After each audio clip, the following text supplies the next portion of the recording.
a tutti, come la ex fattoria, l'ex convitto, l'ex piscina, tutte strutture che una volta funzionavano a vantaggio di una didattica del fare innovativa ed efficace.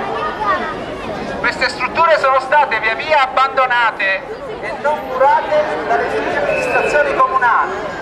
Noi vogliamo che l'amministrazione assuma degli impegni precisi per riqualificare tutta l'area e per dare seguito al progetto approvato all'unanimità dal Consiglio Comunale nel 2003 di trasformare il Parco Trotter in una città dell'infanzia.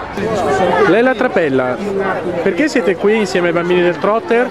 Siamo qui per richiedere che il Consiglio Comunale si ricordi di noi. Questa è una scuola che ha una storia lunghissima, una storia di 80 anni, un esempio di didattica ed è situata in un parco meraviglioso che è in una periferia di Milano tra Viale Padova e Viale Monza e ha gli edifici che stanno dentro in questo parco stanno cadendo a pezzi.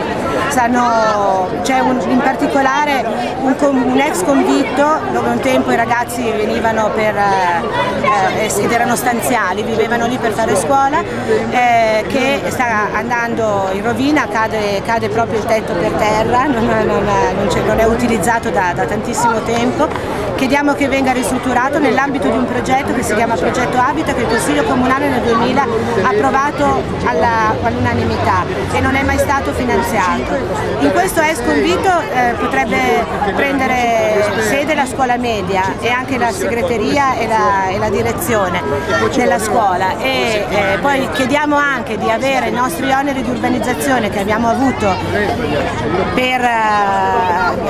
attraverso un edificio che è stato costruito a fianco e sono stati assegnati per la ristrutturazione dell'ex fattoria, dove potrebbero stare gli animali come succedeva un tempo, dove si potrebbe riprodurre un ciclo biologico che per la didattica sarebbe molto utile e molto interessante e comunque riprenderebbe quella che era la vera essenza di questa scuola, una scuola all'aperto dove si sta a contatto con gli animali, con la natura, con gli alberi, con tutto quanto.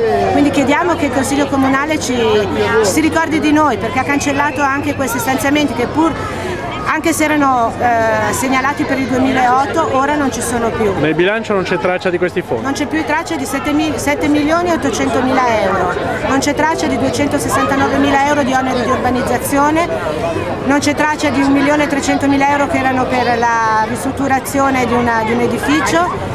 Però c'è traccia di uno stanziamento per l'arredo urbano della piazza antistante il Parco Trotter, che ci sembra una cosa ridicola perché rimettere a posto il fuori quando dentro sta tutto cadendo a pezzi non ci sembra un'idea geniale.